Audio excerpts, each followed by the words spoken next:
Hello everyone, welcome to let's study YouTube platform. हम इतिहास को पढ़ रहे थे जिसमें हमने देखा था सल्तनत काल। आज हम पढ़ेंगे मुगल काल। तो चलिए फिर थोड़ा सा हम सल्तनत काल का रिवीजन कर लेते हैं। देखिए, हमने देखा था दिल्ली सल्तनत काल जिसमें 5 वंश टोटल आए थे। गुलाम वंश, खिलजी वंश, तुगलक वंश, सैयद वंश, लोधी वंश। इसको याद करने का ट्रिक हमने बताया था। गुलाब खिले तो सांस लो, गुलाब से गुलाम, खिले से खिलजी, तो से तुगलक, सास से सैयद, लो से लोधी। ये लगातार वंश आए हुए थे। ठीक है, फिर हमने लास्ट लेक्चर में हमने लोधी वंश को देखा था जिसका अंतिम शासक कौन था? इब्राहिम लोधी था। चलिए फिर हम स्टार्ट करते हैं अपना।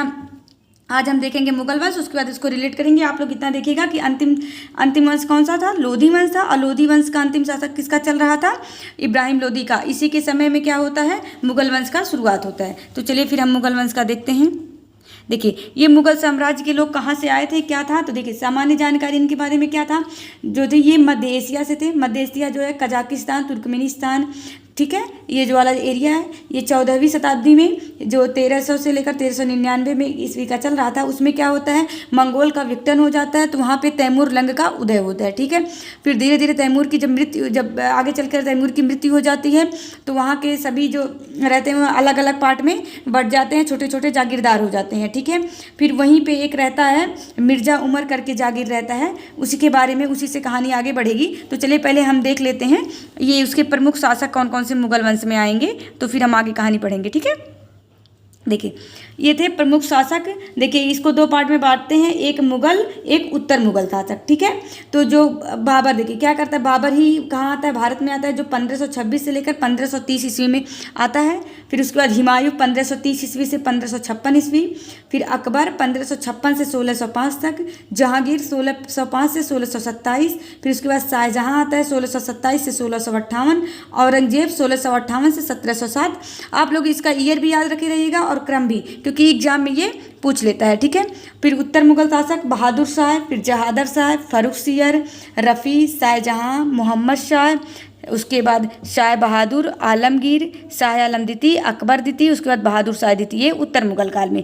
लेकिन तो हमारा मुगल काल कौन सा इंपॉर्टेंट है? ये वाला मुगल ज़्यादा इंपॉर्टेंट है। ठीक है, तो चलिए फिर हम देखते हैं बाबर के बारे में कि बाबर कैसे भारत में आता है और मुगल की कैसी एंट्री भारत में होती है। तो देख लीजिए,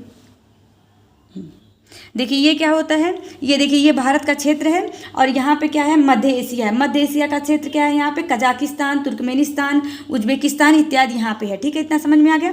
क्या होता है कि ये जो मध्य एशिया रहता है, जब यहाँ पे तैमूर की मृत्यु हो जाती है तो यहाँ के पे सब छोटे छोटे जागीरदार में बट जाते हैं। ठीक है, तो यहीं पर क्या होता है कि मिर्जा उमर नाम के एक क्या होते हैं? जागीरदार होते हैं, जिनका पुत्र कौन होता है? बाबर होता है। ठीक है, ये जो बाबर होता है, एक मिर्जा उमर जागीरदार रहते हैं, उन्हीं का क्या रहता है? ये पुत्र रहता है। ठीक है, तो क्या होता है? ये मध्य एशिया के क्षेत्र में ही उज्बेकिस्तान वाले क्षेत्र में ये रहता है। तो यहाँ से क्या होता है? फरगना नामक एक जगह रहता है, उसके जागीरदार कौन रहते हैं? मिर्जा उमर रहते हैं, जो बाबर के पिता रहते हैं। ठीक है, इतना समझ में है? क्या होता है? वहाँ पे बाबर का सामना किससे हो जाता है? उज्बेकों से हो जाता है। ठीक है, उन लोगों के साथ इसका संघर्ष शुरू हो जाता है, जिससे क्या होता है? वहाँ से ये हार जाता है। तो जब बाबर यहाँ पे हार जाता है मध्य एशिया वाले क्षेत्र में फरगना से, तो ये कहाँ चला आता है? काबुल चला आता है। उसके बाद काबुल आके ये क्या करता है? काबुल पर अधिकार कर लेता है लगभग में 1504 ईस्वी में। ठीक है, और अब समझ में आ गया? अब ये काबुल में है, लेकिन तो काबुल क्या होता है? यह बहुत गरीब क्षेत्र रहता है, तो यहाँ पे इसका मन नहीं लगता है बाबर का। ठीक है, अब देखिए बाबर के पास 2 ऑप्शन था, या तो यह कहाँ आए? भारत में चला आए, या तो यह कहाँ चला जाए? मध्य एशिया जो उज्बेकिस्तान का क्षेत्र था। ठीक है, लेकिन तो क्या ये उज्बेकिस्तान से हार के आया था, तो वहाँ पे तो ये जा नहीं सकता, क्योंकि उज्बेक वहाँ पे क्या थे? एकदम शक्तिशाली थे। ठीक है, अब ये इसके पास ऑप्शन था कि ये भारत में आए, लेकिन तो भारत में उस वक्त लोधी वंश चल रहा था। लोधी वंश का कौन था अंतिम शासक? इब्राहिम लोधी चल रहा था। ये भी अपने में एक अच्छा मतलब शासक था। अब इसके पास क्या था कि क्या ऑप्शन था कि कैसे ये आए? तो उसी समय क्या होता है, चलिए हम देखते हैं, 1 मिनट। तो उसी में दिल्ली में लोधी वंश चल रहा था। हमने बताया था इब्राहिम लोधी का शासन चल रहा था। उसके चाचा क्या थे? इब्राहिम लोधी के चाचा आलम खां, और इस दौलत खां का एक दौलत खां रहता है पंजाब का सूबेदार। ठीक है, ये और एक हमने बताया था कि महाराणा राणा सिंह रहते हैं। ठीक है, ये तीनों मिलकर क्या करते हैं? इसको जो बाबर रहता है इसको आमंत्रण करते हैं कि आप भारत में आओ, ठीक है, और आक्रमण करो, ठीक है। अब चलिए पहले इसके बारे में देख लेते हैं थोड़ा सा बाबर के बारे में, फिर आगे की कहानी पढ़ेंगे, ठीक है। देखिए जन्म कब होता है, 1483 में फरगना में होता है। इस कौन सा तुर्क रहता है, चगदाई तुर्क रहता है। इसके पिता मिर्जा उमर, हमने बताया था ना, मिर्जा उमर थे, फरगना के जागीरदार थे, ठीक है। और देखिए इसमें तैमूर और मंगोल दोनों का रक्त पाया जाता है, क्योंकि इसके जो पिता होते हैं वो तैमूर के वंशज होते हैं और माता कौन सी होती है, मंगोल की वंशज होती हैं। तो इसमें तैमूर और मंगोल दोनों का रक्त पाया जाता है, ठीक है। उसके बाद क्या होता है, 1494 ईस्वी में फरगना में क्या होता है, संघर्ष हो जाता है उज़्बेक के साथ, हमने बताया था ना। फिर क्या होता है यहाँ पे, जब होता है तो ये बाबर हार जाता है, ठीक है। जब बाबर हार जाता है तो इसके पास कोई ऑप्शन वहाँ पे बचता नहीं, तो ये काबुल चला आता है, ठीक है। काबुल में क्या छोटे छोटे क्षेत्र रहते हैं और एकदम गरीब रहता है, तो ये क्या करता है, काबुल में अधिकार कर लेता है। देखिए अब क्या करता है, जब ये काबुल पर अधिकार कर लेता है तो अधिकार करने के बाद 1507 में ये पातशाही की उपाधि धारण करता है। कौन सी, पातशाही की उपाधि धारण करता है, क्योंकि देखिए एग्जाम में ये पूछ लेता है कि बाबर ने पातशाही की उपाधि कब धारण की थी, तो काबुल पर अधिकार करने के बाद 1504 में काबुल पर अधिकार करने के बाद इसने पातशाही की उपाधि धारण की थी, ठीक है। चलिए फिर हम आगे देखते हैं। अभी हमने बताया, देखिए बाबर के पास कितने ऑप्शन थे, 2 ऑप्शन थे। एक ही वह मध्य एशिया चला जाए, मध्य एशिया में हमने बताया था उज्बेक से जहाँ से वो चला आया था, लेकिन तो वहाँ पे वह जा नहीं सकता था। काबुल में गरीबी थी, इस वजह से वहाँ पे उसको रहना नहीं था। और भारत में इब्राहिम लोदी था, तो यहाँ पे भी वो आ नहीं सकता था। फिर क्या होता है, 1518 में ये यूसुफ जाई जाट के विरुद्ध पहला अपना अभियान करता है, ठीक है। और बाजार किला और भेरा किला ये दोनों जीत लेता है, ठीक है। यहाँ पे ये तोप बारूद का प्रयोग करता है। अब देखिए एग्जाम में ऐसे पूछ ले कि इसने पहला अभियान कब किया था, तो 1518 में यूसुफ जाई जात के विरुद्ध किया था, ठीक है। फिर क्या होता है, 1524 में ये पेशावर का अभियान करता है, ठीक है। यहाँ पे क्या होता है, इब्राहिम लोदी के जो चाचा आलम खां और पंजाब के जो दौलत खां रहते हैं और राणा सांगा, अभी हमने बताया था जो राणा सांगा रहता है, ये तीनों यहाँ पे इससे मिलते हैं, इससे बाबर थे और इसको दिल्ली पर आक्रमण करने के लिए आमंत्रित करते हैं। ये लोग सोचते हैं कि ये आएगा, दिल्ली पे आक्रमण करेगा, उसके बाद ये अपना चला जाएगा, उसके बाद हम लोग अपना शासन संभाल लेंगे। अब चलिए आगे देखिए क्या होता है, ठीक है। तो क्या होता है, 1526 में पानीपत का युद्ध होता है। जब ये लोग उसको बुलाते हैं तो इधर से क्या होता है, देखिए ये इधर काबुल रहता है यहाँ पे, ठीक है, और इधर दिल्ली रहता है। तो इधर से कौन आ रहा है, इधर से बाबर आ रहा है और इधर से इब्राहिम लोदी आ रहा है, ठीक है, ठीक है। अब दोनों लोग कहाँ पे मिलते हैं, पानीपत, जो हरियाणा में पानीपत है, वहाँ पे दोनों की मुठभेड़ होती है 1526 में और वहीं पे युद्ध होता है, ठीक है, बाबर और इब्राहिम लोदी के बीच में। बाबर तोपों का प्रयोग करता है, तुगलमा पद्धति। देखिए तुगलमा पद्धति क्या होता है, ये सेना को कुछ ऐसे 3 टुकड़ियों में बांट देते हैं। एक इधर से ये चापाकार स्थिति में ऐसे कर देते हैं कि देखिए, और इधर से क्या कर रहा था, जो इब्राहिम लोदी था ये सीधी अपनी सेना रखा था। तो ये क्या होता है, बाबर की सेना इधर से धीरे धीरे बढ़ते इधर से इसको तीनों तरफ से क्या होती है, चारों तरफ से घेर लेता है, ठीक है। तो बाबर तोपों का प्रयोग करता है, जिसको रूमी विधि, उस्मानी विधि भी कहा जाता है, उसी को तुगलमा पद्धति भी कहा जाता है, ठीक है। ये इसका प्रयोग करता है और यहाँ पे क्या होता है, बाबर जीत जाता है, ठीक है। और जब बाबर जीत जाता है और इब्राहिम लोदी की हार हो जाती है, तो यहीं पर क्या होता है, मुगल की स्थापना हो जाती है। इतना समझ में आ गया। पानीपत के युद्ध से ही क्या होता है, मुगल की स्थापना हो जाती है, ठीक है।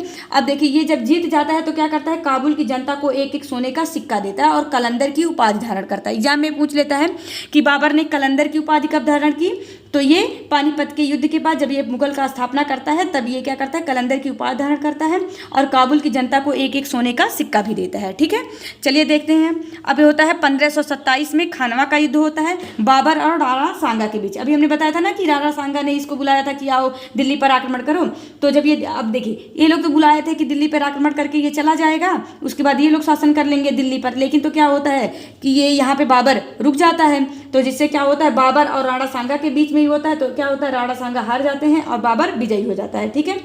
और देखिए फिर बाबरनामा आत्मकथा में ये लिखा हुआ है। बाबरनामा किसका आत्मकथा है, बाबर का, इसने स्वयं लिखा है, ठीक है। इसने गाजी की उपाधि भी धारण की है।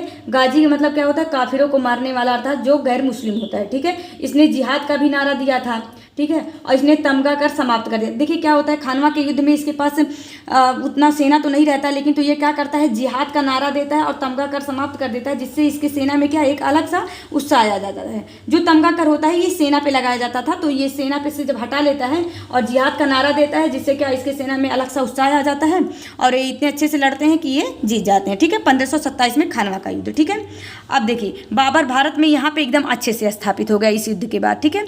फिर 1528 1528 में चंदेरी का युद्ध होता है बाबर और मेदिनी राय के बीच में। फिर यहाँ पे बाबर विजयी हो जाता है और यहाँ से क्या मालवा विजय का रास्ता इसके लिए खुल जाता है। याद रखिए रहेगा 1528 में चंदेरी का युद्ध। अभी हमने क्या पढ़ा, 1526 में पानीपत का युद्ध, 1527 में खानवा का युद्ध, 1528 में चंदेरी का युद्ध। फिर हम देखते हैं घाघरा का युद्ध। घाघरा का युद्ध होता है बाबर और महमूद लोदी, इब्राहिम लोदी का जो भाई रहता है, हमने बताया था इब्राहिम लोदी हार जाते हैं तो उन्हीं का भाई महमूद लोदी रहता है। इन दोनों के बीच घाघरा का युद्ध होता है 1529 में। यहाँ पे भी क्या बाबर की जीत हो जाती है, ठीक है। और देखिए इसी के समय में एक शेर खां जो रहता है, फरीद नाम रहता है, उसी उसको शेर खां, आगे चल के इसका नाम शेरशाह सूरी पड़ जाता है। यहीं पे ये महमूद लोदी के ही संगठन में रहता है, ठीक है। चलिए फिर हम आगे देखते हैं। 1530 में क्या होता है, बाबर की मृत्यु हो जाती है, ठीक है। ये कहाँ लिखा है, हुमायूंनामा में लिखा है, जो गुलबदन बेगम ने लिखा था। हुमायूंनामा जो बाबर का पुत्र रहता है, हुमायूंनामा के बारे में लिखा गया है, हुमायूं के बारे में, जो गुलबदन बेगम ने लिखा है, ठीक है। याद रखे रहेगा, एग्जाम में पूछ लेगा हुमायूंनामा किसने लिखा था, तो गुलबदन बेगम ने लिखा था, ठीक है। 1530 में इसकी मृत्यु हो जाती है। चलिए इसका चारों याद कर लेते हैं, कौन कौन सा युद्ध लड़ रहा था। 1526 में पानीपत का युद्ध, 1527 में खानवा का युद्ध, 1528 में चंदेरी का युद्ध और 1529 में घाघरा का युद्ध। क्या होता है, पानी पिया, खाना खाया, चाँद को देखा, उसके बाद ये घाघरा चला गया, ठीक है।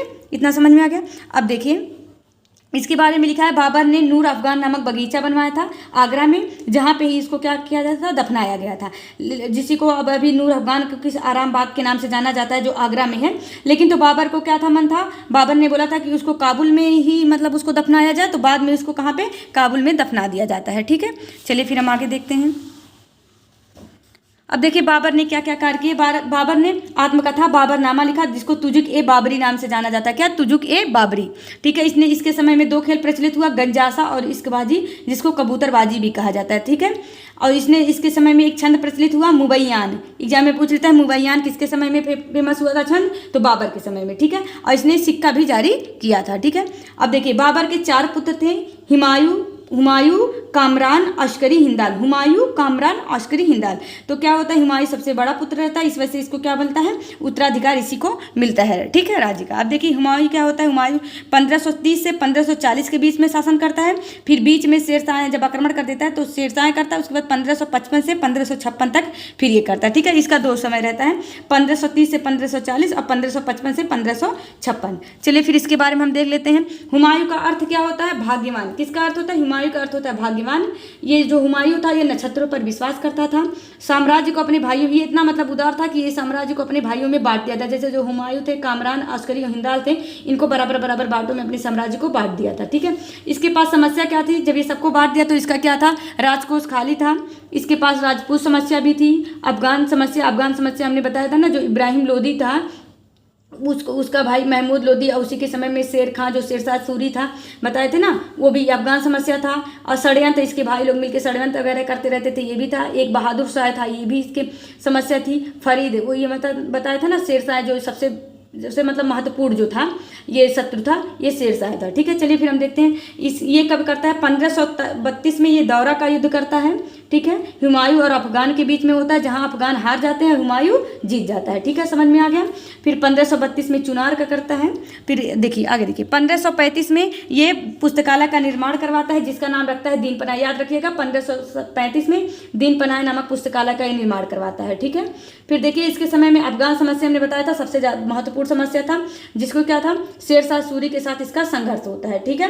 हुमायूं और शेरशाह सूरी का बचपन का नाम क्या था, फरीद, हमने बताया था ना, जो मिला था, ठीक है। तो अफगान समस्या, शेरशाह सूरी के साथ संघर्ष हुआ, ठीक है।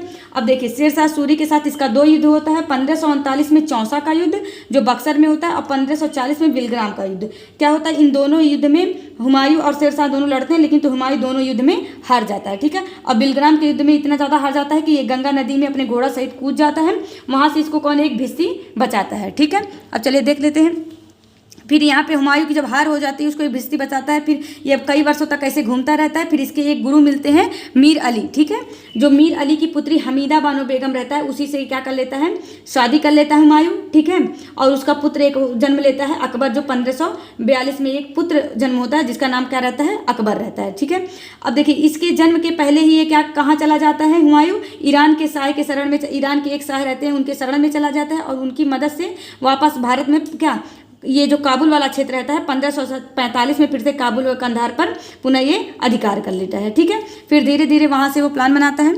अब देखिए आगे क्या होता है कि शेर शाह सूरी की मृत्यु हो जाती है 1554 में। ठीक है, 1554 में जब उसकी मृत्यु हो जाती है तो जो शेर शाह सूरी के और अयोग्य उत्तराधिकारी रहते हैं, जो भी उत्तराधिकारी रहते हैं क्या रहते हैं, अयोग्य रहते हैं। ठीक है, फिर क्या करता है, जब हुमायूं को पता चलता है कि अब वो मतलब शेर शाह सूरी की मृत्यु हो गई है तो पुनः यह दिल्ली आता है। ठीक है, पुनः कितना 1555 में दिल्ली चला आता है। ठीक है, अब देखिए यहाँ पे क्या होता है, मच्छीवाड़ा का युद्ध होता है और सरहिंद का युद्ध, दो युद्ध। देखिए अभी हमने याद किया था, दो युद्ध से ये हार दिया था। क्या 1539 में चौसा का युद्ध और 1540 में विलग्राम का युद्ध, इस दोनों में ये क्या कहता है, दिल्ली का शासन खो दिया था।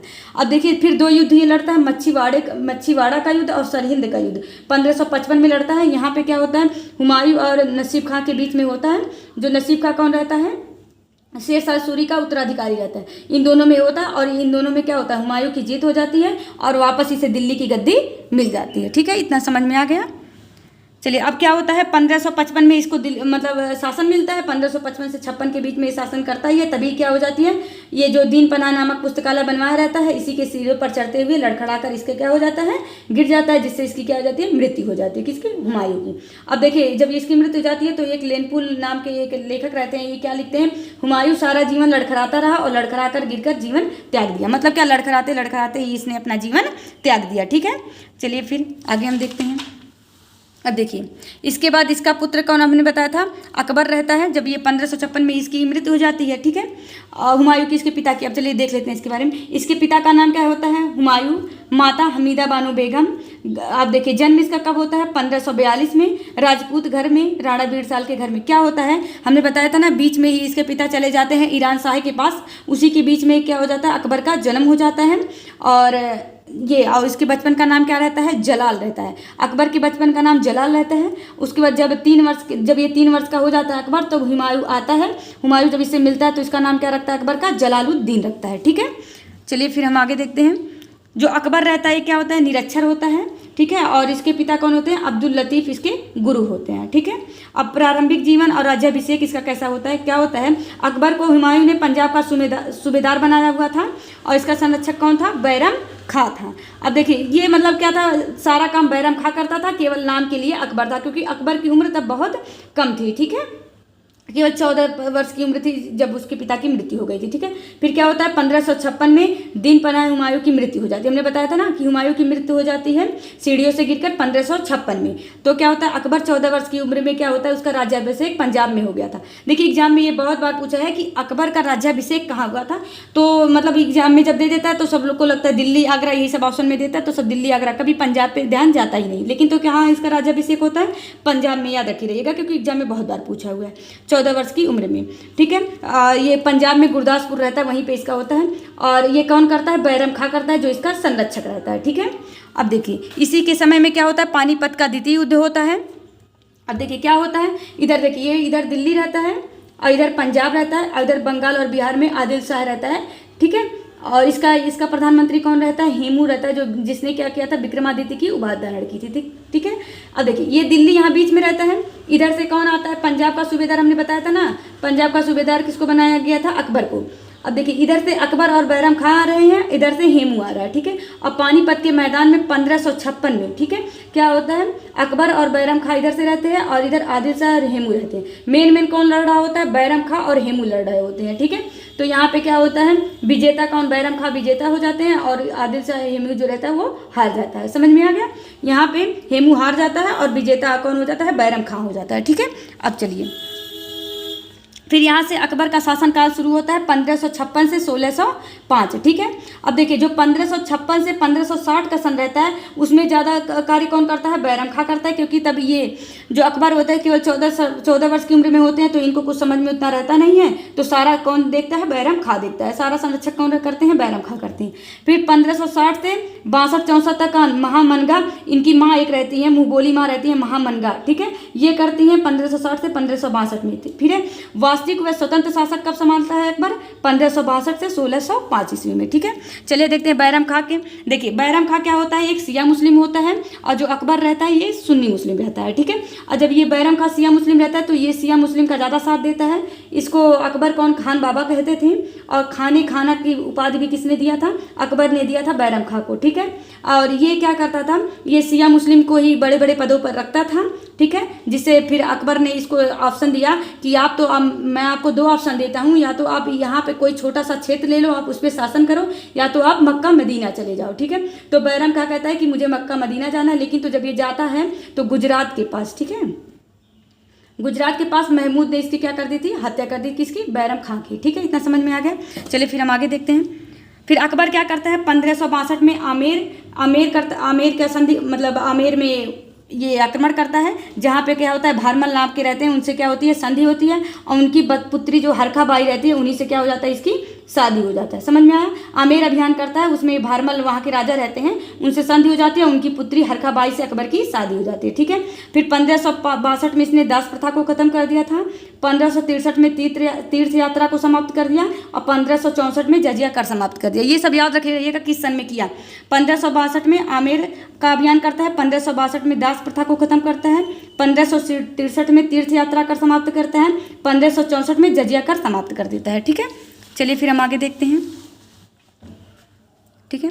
देखिए 1575 में क्या करता है, इबादत खाना एक बनवाता है, जिसको प्रार्थना घर कहते हैं। वहाँ पे केवल सुन्नी मुस्लिम ही अलाउ रहते हैं शुरुआत में, ठीक है। लेकिन तो 3 साल बाद क्या, 1578 में सभी धर्मों के लिए वह अलाउ कर देता है इबादत खाना को। एग्जाम में पूछ लेता है कि इबादत खाना किसने बनवाया था, तो अकबर ने बनवाया था, ठीक है। फिर 1579 में ये मजहर को पूरा पढ़ता है, जो देखिए जो मजहर को पूरा पढ़ लेता है वह धर्म का प्रधान कहा जाता है, ठीक है। उसको क्या कहा जाता है कि वह धर्म का पूरा प्रधान हो गया, जो मजहर पढ़ लेता है। उसके बाद 1582 में दीन ए इलाही है एक धर्म बनाता है स्वीकार करने वाला। देखिए कब बनाता है, 1582 में ये दीन ए इलाही नामक एक धर्म, नामक एक धर्म बनाता है, ठीक है। और एग्जाम में देखिए ये भी पूछ लेता है कि स्वीकार करने वाला एकमात्र हिंदू कौन था, बीरबल। दीन ए इलाही धर्म को स्वीकार करने वाला एकमात्र कौन था, बीरबल था। एग्जाम में बहुत बार पूछा हुआ है, ठीक है। अब देखिए इसके गुरु कौन थे, अब्दुल लतीफ थे, अकबर के गुरु। अकबर के गुरु कौन थे, अब्दुल लतीफ थे। अब देखिए ये सन सब याद रखे रहेगा। 1582 में ये दीन ए इलाही नामक धर्म बनाता है, ठीक है। फिर क्या करता है, 1583 में हिजरी संवत को समाप्त करके इलाही संवत शुरू कर देता है। कब इसको खत्म करता है, 1583 में हिजरी संवत को समाप्त करके इलाही संवत शुरू करता है, ठीक है। समझ में आ गया। देखिए 1582 में दीन ए इलाही धर्म का नामक एक नया धर्म बनाता है। इसको स्वीकार करने वाला मात्र केवल एक बीरबल रहता है, ठीक है। फिर ये 1583 में हिजरी संवत को समाप्त कर देता है और इलाही संवत शुरू करता है। एग्जाम में ऐसे पूछ लेगा कि अकबर ने इलाही संवत कब शुरू किया था, तो 1583 में, ठीक है। अब देखिए फिर अकबरनामा, इसी के बारे में लिखा गया। किसने लिखा था, अबुल फजल ने लिखा था अकबरनामा। एग्जाम में पूछ लेगा कि अकबरनामा किसने लिखा, तो अबुल फजल ने लिखा था। इसका जो तीसरा अध्याय है इसको आईने अकबरी कहा जाता है, ठीक है। जैसे अकबरनामा है उसमें बहुत सारे अध्याय हैं, तो जो तीसरा अध्याय है वो आईने अकबरी है, जो अकबर के बारे में पूरा उसमें जानकारी मिलती है, ठीक है। इसने मनसबदारी व्यवस्था शुरू कर दी, दहसाला प्रथा शुरू किया कर वसूलने के लिए, ठीक है। और फिर ये देखिए इसने इसी के समय में क्या करता है, ये हल्दी घाटी का युद्ध भी होता है 1576 में राणा प्रताप और मानसिंह के बीच में, ठीक है। समझ में आ गया। राणा प्रताप रहते हैं और मानसिंह, इसका जो अकबर की तरफ से कौन लड़ता है, मानसिंह लड़ता है। हल्दी घाटी का युद्ध याद रखी रहेगा 1576 में। एग्जाम में ऐसे पूछ लेगा हल्दी घाटी का युद्ध कब हुआ था, तो 1576 में राणा प्रताप के बीच में और मानसिंह के बीच में, ठीक है। अब देखिए अकबर के 9 रत्न थे, बीरबल, अबुल फजल, तानसेन, मानसिंह, राजा टोडरमल, फैजी, हकीम इमाम, मुल्ला दो प्याजा और अब्दुल रहीम खाने खाना, ठीक है। इसके टोटल 9 रत्न थे। एग्जाम में पूछ लेता है कि किसके 9 रत्न थे, तो अकबर के थे। 9 रत्न के नाम यही है, बीरबल, अबुल फजल, तानसेन, मानसिंह, राजा टोडरमल, फैजी, हकीम इमाम, मुल्ला दो प्याजा, अब्दुल रहीम एक खाने खाना, ठीक है। अब फिर क्या होता है, 1605 में इसकी मृत्यु हो जाती है।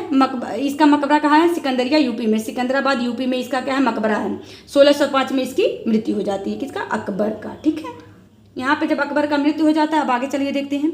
अब उसके बाद इसका पुत्र क्या रहता है, जहांगीर रहता है। अब जहांगीर के बारे में देखते हैं। ये कौन सा बादशाह रहता है, चौथा बादशाह रहता है। इसके पहले हमने पहला बादशाह कौन पढ़ा था, बाबर पढ़ा, हुमायूं पढ़ा, उसके बाद अकबर देखा। अब ये कौन है, जहांगीर, जो इसका अकबर का पुत्र रहता है, ठीक है। अब देखिए इसका ये चौथा बादशाह रहता है, इसके बचपन का नाम क्या होता है, सलीम रहता है, क्योंकि ये सलीम चिश्ती के मतलब जैसे सलीम चिश्ती के ही उसमें पैदा हुआ था और उसी के अकबर इनको बहुत मानते थे सलीम चिश्ती को, तो इस वजह से इसने अपने पुत्र का नाम क्या रख दिया, सलीम रख दिया। एक सूफी संत थे सलीम चिश्ती, उन्हीं के नाम पे इसका नाम क्या रख दिया, सलीम।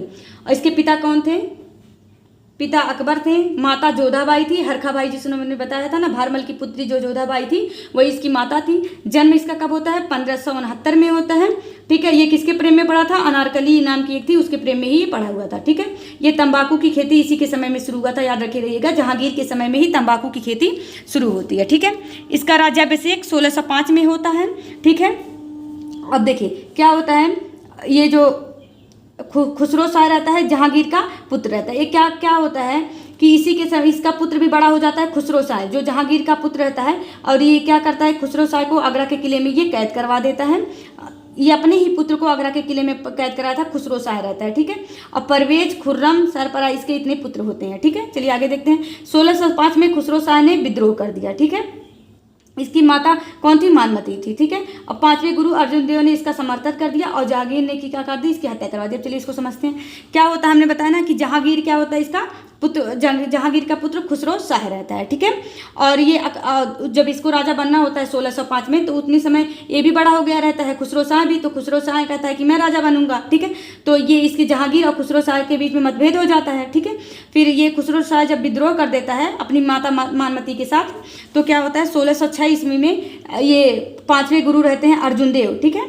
ये जो हमने बताया था, ठीक है, गुरु अर्जुन देव रहते हैं, ये इसका क्या कर देते हैं, समर्थन कर देते हैं, ठीक है, किसका, खुसरो शाह का। अब देखिए जब ये देखता है कि खुसरो शाह का समर्थन अर्जुन देव कर रहे हैं, तो ये क्या करता है, जहांगीर ने इनकी क्या कर दी, हत्या करवा दी, ठीक है, किसका, 5वें गुरु अर्जुन देव का, ठीक है। चलिए फिर हम आगे देखते हैं। खुर्रम के साथ खुसरो को दक्षिण भारत भेजा गया था। अब देखिए ये जो इसका पुत्र रहता है खुर्रम, एक खुसरो रहता है, एक खुर्रम रहता है, ठीक है। इसी का पुत्र रहता है जहांगीर के, क्या करता है, खुर्रम के साथ खुसरो को दक्षिण भारत में भेजा गया है, वहाँ पे क्या कर देता है, खुर्रम खुसरो की हत्या कर देता है, ठीक है। अब चलिए हम जहांगीर के बारे में देख लेते हैं।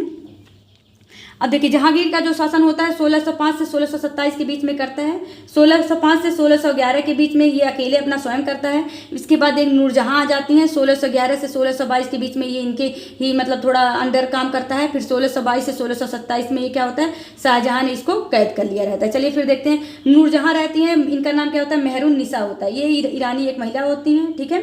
और ये इसी के साथ क्या, जहांगीर के साथ झरोखा दर्शन देती हैं, ठीक है। ये बहुत ज़्यादा सुंदर होती है, तो ये जहांगीर के साथ झरोखा दर्शन तो एग्जाम में पूछ लेता है कि झरोखा दर्शन कौन देती थी, तो नूरजहां देती थी, जो जिसका नाम क्या था, मेहरुन निसा, और ये ईरानी थी, ठीक है। इसने उपाधि इसको क्या मिला था, नूर महल का, नूरजहां का, ठीक है। और देखिए नूरजहां के नाम के सिक्के भी जारी हुए थे, ठीक है। और इसको बादशाह बेगम भी कहा जाता किसको, नूरजहां को, ठीक है। और ये दरबार में भी बैठती थी नूरजहां, ठीक है। चलिए फिर हम आगे देखिए। और नूरजहां के पिता का क्या नाम था, मिर्जा ग्यास बेगम, ये एक ईरानी थे, ठीक है। समझ में आ गया। इसने वास्तुकला क्या क्या बनवाया था, एतमाद-दौला का मकबरा जो सफ़ेद संगमरमर से बना था, नूरजहां द्वारा अपने पिता के लिए बनवाया गया था। कौन, एतमाद-दौला का मकबरा किसने बनवाया था, नूरजहां ने बनवाया था, अपने पिता के लिए बनवाया था, मिर्जा ग्यास के लिए, ठीक है। ये किससे बना था, सफ़ेद संगमरमर से बना था, ठीक है।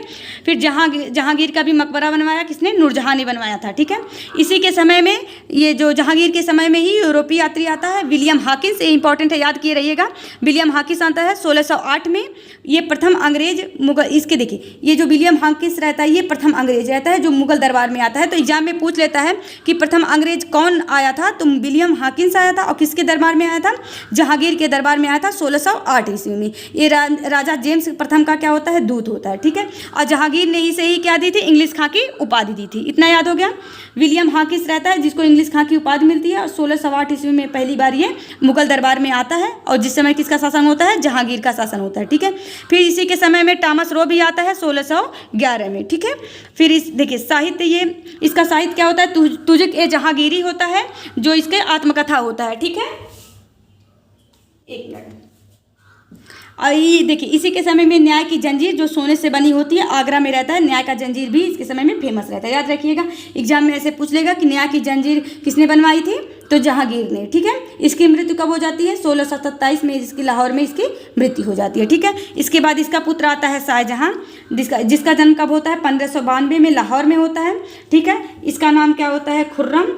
अब माता कौन होती है इसकी, जगत गोसाई। हमने बताया था ना, खुर्रम और खुसरो जो रहते हैं, तो खुर्रम क्या करता है, खुसरो की हत्या कर देता है, बताया था ना, तो वही रहता है ये खुर्रम। इसकी माता जगत गोसाई रहती है, पिता जहांगीर होते हैं। उपाधि इसने शाह की और शाहजहां की। इसकी मृत्यु कब हो जाती है, 1666 में इसकी मृत्यु हो जाती है। ठीक है, इसकी पत्नी कौन होती हैं, अंजुमन दबानो, जिनको मुमताज महल भी कहा जाता है, मल्लिका ए जामिनी के नाम से भी इनको जाना जाता है। ठीक है, पत्नी कौन होती है, अंजुमन दबानो, मुमताज महल, मल्लिका ए जामिनी। ठीक है, 1631 में मृत्यु हो जाती है इनकी प्रसव पीड़ा से। ठीक है, किसका मृत्यु हो जाता है, अजमन दबानो मुमताज महल का। और इन्हीं की याद में जब इनकी मृत्यु हो जाती है, इसी की याद में ये क्या बनवाता है, ताजमहल बनवाता है। ठीक है, चलिए फिर देखते हैं राज्याभिषेक कब होता है, 1628 में। ये क्या करता है, राजधानी परिवर्तन कर देता है। 1638 में ये आगरा को दिल्ली से कहाँ राजधानी बना देता है, आगरा को। ठीक है, स्थापत्य कला का स्वर्ण युग, इसके शासन को काल को क्या कहा जाता है, स्थापत्य कला का स्वर्ण युग कहा जाता है। ठीक है, अब देखिए इसने क्या क्या बनवाया, इसने बहुत सारी चीज़ें बनवाई, जरा देख लीजिए। लाल किला इसने बनवाया था, जिसमें 2 दरवाजा होता है, एक पश्चिमी एक दक्षिणी।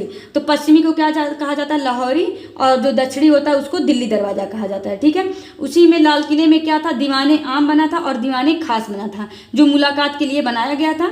ठीक है, और देखिए फिर आगे चल के ये जो लाल किला रहता है, इसी में औरंगजेब ने क्या किया था, मोती मस्जिद का निर्माण करा दिया था। इतना याद रखिएगा। मोती, अब देखिए 2 टाइप का क्वेश्चन पूछेगा कि लाल किले में मोती मस्जिद किसने बनवाया था, तो ये औरंगजेब ने बनवाया था। ठीक है, इसी में जो दिल्ली का लाल किला रहता है, उसी में एक क्या होता है, तख्त ए ताउस बनवाता है, जिसको मयूर सिंहासन कहा जाता है, जिसमें ये क्या करता है, कोहिनूर हीरा को जड़वाता है। कौन, शाहजहां। समझ में आ गया, तख्त ए ताउस कौन बनवाता है, शाहजहां बनवाता है। इसी को मयूर सिंहासन के नाम से जाना जाता है। इसी में ये क्या, कोहिनूर हीरा को जड़वाता है। ठीक है, अब देखिए इसने जामा मस्जिद दिल्ली में बनवाया था, शीश महल लाहौर में बनवाया था, आगरा में क्या बनवाया था, ताजमहल। ठीक है, अब देखिए आगरा के ताजमहल के बाद इसने मोती मस्जिद भी, देखिए मोती मस्जिद कौन बनवाया था, ये इसने बनवाया था। मोती मस्जिद भी बनवाया था, आगरा का ताजमहल बनवाया था, शीश महल लाहौर में बनवाया था, जामा मस्जिद दिल्ली में बनवाया था, और लाल किला के अंदर मोती मस्जिद किसने बनवाया था, औरंगजेब ने बनवाया था। ठीक है, अब देखिए ताजमहल के बारे में पूछ लेता है क्वेश्चन कि इसको बनने में कितना समय लगा था, तो ताजमहल को बनने में 22 वर्ष लगा था। ठीक है, इसकी शुरुआत 1631 में शुरू हुआ था और 1653 में ये क्या होता, पूर्ण हुआ था। एग्जाम में ये भी पूछ लेता है कि इसका शुरू कब हुआ था, 1631 में बनना शुरू किया गया था और 1653 में ये पूर्ण हुआ था। ठीक है, ये कौन सी शैली में, पित्रादुरा शैली में इसको बनवाया गया है।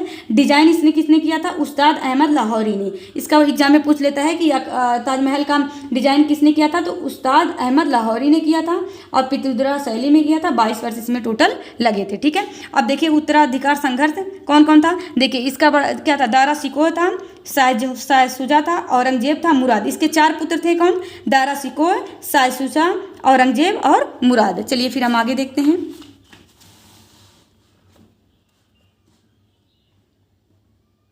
शाहजहां ने कहा था कि मेरे मरने के बाद मेरा पुत्र जो है दारा शिकोह वह राजा बनेगा। ठीक है, क्योंकि वह सबसे बड़ा पुत्र रहता है। ठीक है, ये 1657 में बोलता है। अब 1658 में घरमट का युद्ध होता है, दारा शिकोह और शाह। देखिए क्या होता है, 1657 में शाहजहां की क्या हो जाती है, मृत्यु हो जाती है। ठीक है, इतना आप लोग नहीं 1657 में नहीं, सॉरी क्या होता है, आगे रुकिए 1 मिनट, इसको बंद करिए। देखिए 1658 में क्या होता है, घरमट का युद्ध होता है, दारा और शाह शुजा के बीच में होता है। ठीक है, और औरंगजेब यहाँ पे क्या होता है, जीत जाता है। देखिए इसका जो पुत्र होता है, हमने बताया दारा शिकोह होता है और एक पुत्र शाह शुजा होता है। ठीक है, तो 1658 में इन दोनों में क्या होता है, घरमट का युद्ध होता है और इसका एक पुत्र होता है औरंगजेब। तो दारा शिकोह और शाह शुजा एक तरफ रहते हैं और औरंगजेब अकेले रहता है। ठीक है, औरंगजेब यहाँ पे जीत जाता है। ठीक है, और उसके बाद फिर क्या होता है, 1659 में देवराई का युद्ध होता है, फिर इसी के बीच में होता है, औरंगजेब जीत जाता है। यहाँ से फिर औरंगजेब ही अगला राजा बनता है। ठीक है, फिर चलिए औरंगजेब के बारे में देख लेते हैं। 1658 से 1707 के बीच में। ठीक है, इसको जिंदा पीर कहा जाता है। इसकी माता का नाम क्या होता है, मुमताज महल होता है, जो बताई थी, जिसकी मृत्यु हो गई थी 1631 में। पिता इसके शाहजहां रहते हैं, पत्नी इसकी राबिया बीबी रहती हैं। राज्याभिषेक ये कब करवाता है, 1658 में करवाता है। ठीक है। संघर्ष इसका किसके रहता है, 3 भाई इसके रहते हैं और 3 बहन, ये टोटल 4 लोग रहते हैं। एक खुद ये स्वयं रहता है और 3 भाई से इसका संघर्ष होता है, ठीक है। इन तीनों से जीत कर ये हमने बताया था ना, दारा सिकोह और शाहशुजा एक तरफ रहते हैं, औरंगजेब एक तरफ रहता है, औरंगजेब जीत जाता है, ठीक है। चलिए फिर देखते हैं 2 बार राज्याभिषेक करवाता है। संघर्ष करते समय क्या, सामूगढ़ और उत्तरागढ़, देखिए ये संघर्ष करते समय क्या करता है, देखिए 2 बार राज्याभिषेक करवाता है। कब, एक सामूगढ़ में करवाता है जब ये संघर्ष करता रहता है, उसी के बीच में ही करवा लेता है ये अपना राज्याभिषेक। और एक बार जब ये पूरा उत्तराधिकारी का जो भी लड़ाई होता है, जब इसको पूरा फाइनल जीत जाता है, उसके बाद एक बार करवाता है। कब करवा, 2 बार ये करवाता है। एग्जाम में ऐसे पूछ लेगा कि कौन सा मुगल बादशाह था जिसने 2 बार अपना राज्याभिषेक करवाया था, तो औरंगजेब ने। एक संघर्ष करते समय सामूगढ़ में, एक उत्तराधिकार के जीत के बाद करवाया था, ठीक है। इसका कार्य, इसको जिंदा पीर कहा जाता है क्योंकि ये क्या करता था, कुरान के हिसाब से चलता था। दरबार में सोना चांदी बर्तन आदि को बंद कर दिया था, सोना चांदी के जो भी बर्तन थे इसको बंद कर दिया था। ये कहता था कि जितना कुरान में लिखा है हम उसी के हिसाब से चलेंगे, ठीक है। ये कट्टर सुन्नी मुस्लिम था, ठीक है। ये सिक्के पे कुरान की आयतों को नहीं लिखवाया क्योंकि ये सोचता था कि यह पता नहीं किस किसके हाथ में जाता है, जो अछूत रहते हैं उसके भी हाथ में चला जाता है। इस वजह से क्या किया, सिक्के पे कुरान की आयतें लिखवाना बंद कर दिया। ये संगीतकार, गायकार, इतिहासकार सबको अपने दरबार में रखना इसने बंद कर दिया, नॉट अलाउ कर दिया। झरोखा दर्शन को इसने बंद कर दिया। जो इसके पिता रहते हैं जहांगीर, देखिए इसके जो दादाजी कौन रहते हैं, जहांगीर, ये नूरजहां के साथ क्या करते हैं, झरोखा दर्शन देते हैं ना, तो फिर ये जब आता है तो ये क्या करता है, बंद कर देता है। तुलादान पर यह रोक लगा देता है। 1697 में ये जजिया कर और तीर्थ यात्रा कर फिर से शुरू कर देता है, ठीक है। अकबर ने क्या किया था, जजिया कर को समाप्त कर दिया था ना, लेकिन तो ये फिर 1697 में जजिया कर को पुनः ये शुरू कर देता है, ठीक है। और 1704 में पुनः ये समाप्त हो जाता है, ये जजिया कर 1704 में जाकर ये समाप्त होता है, ठीक है। फिर ये बीबी का मकबरा जो रहता है, हमने बताया था इसकी बीबी कौन होती है, राबिया बीबी। उसके लिए क्या कराता है, औरंगा महाराष्ट्र में ताजमहल की क्या करना है, नकल करने का प्रयास करता है, लेकिन तो ये क्या, ये एकदम खराब हो जाता है, ठीक है, सही से बनता नहीं। कौन, बीबी का मकबरा। एग्जाम में पूछ लेता है बीबी का मकबरा किसने बनवाया था, तो औरंगजेब ने बनवाया था। किसकी नकल करने के लिए, ताजमहल की नकल करने का ये प्रयास कर रहा था, और कहाँ बनवाया था, औरंगाबाद महाराष्ट्र में, ठीक है। उसके बाद इसके साथ सिख विद्रोह होता है। जो 9वें गुरु रहते हैं तेग बहादुर सिंह, ठीक है, इसको क्या दे देते हैं, ये मृत्युदंड दे देता है। जब ये सिख विद्रोह, सिख के जो 9वें गुरु है, सिख धर्म के 9वें गुरु कौन होते हैं, तेग बहादुर सिंह होते हैं। इनको क्या कर देता है, ये मृत्युदंड दे देता है। और इसके बाद ये 10वें गुरु कौन होते हैं, गुरु गोविंद सिंह होते हैं। और लेकिन तो ये किसको, देखिए औरंगजेब किसको मृत्युदंड की सजा देता है, 9वें गुरु तेग बहादुर सिंह को, ठीक है। फिर क्या होता है, 1707 में इसकी मृत्यु हो जाती है। यहाँ पे जो हमारा मुगल काल होता है वो समाप्त हो जाता है। इसके बाद कौन सा शुरू होता है, इसके बाद हमारा शुरू होता है, एक मिनट, उसके बाद ये हमारा उत्तर मुगल शुरू होता है, ठीक है। उत्तर मुगल को हम अगले लेक्चर में पढ़ेंगे क्योंकि थोड़ा सा बस बाकी है, ज़्यादा उसमें इंपॉर्टेंट नहीं है। तो चलिए एक बार फिर हम इसको आप लोग को याद करा देते हैं, एक मिनट। देखिए हमने यहाँ तक पढ़ा, हमने बाबर को पढ़ा, हुमायूं को पढ़ा, अकबर को पढ़ा, जहांगीर को पढ़ा, शाहजहां को पढ़ा, औरंगजेब को पढ़ा, ठीक है। जो जो हमारे एग्जाम में इंपॉर्टेंट चीज़ें होती हैं उसको हमने पढ़ लिया। तो आप लोग याद रखिएगा, पहले कौन आया, बाबर, बाबर का पुत्र हुमायूं, हुमायूं का पुत्र अकबर, अकबर का पुत्र जहांगीर, जहांगीर का शाहजहां, शाहजहां का पुत्र औरंगजेब, ठीक है। इनका आप शासनकाल याद कर लीजिएगा क्योंकि यूपी SSC PET का जो एग्जाम हुआ था 2021 में, उसमें ये सन से दिया था, ठीक है, दे दिया था। उसके बाद पूछा था कि इसको एक क्रम से लगाने के लिए, ठीक है। फिर देखिए इसका शासनकाल याद रखे रहिएगा। इतना समझ में आ गया, हमने बाबर को पढ़ा, हुमायूं को पढ़ा, अकबर को, जहांगीर को, शाहजहां को, औरंगजेब को, ठीक है। फिर इसका जो नेक्स्ट लेक्चर आएगा, ये जो उत्तर मुगल शासक हैं, ये हमारा आधुनिक इतिहास में थोड़ा थोड़ा चला जाता है। तो फिर जब हम पढ़ेंगे उसमें हम उसको थोड़ा कंप्लीट कर देंगे, जो भी उसकी इंपॉर्टेंट चीज़ें रहेंगी, ठीक है। चलिए आप लोग इसको तैयार करिए। Okay bye.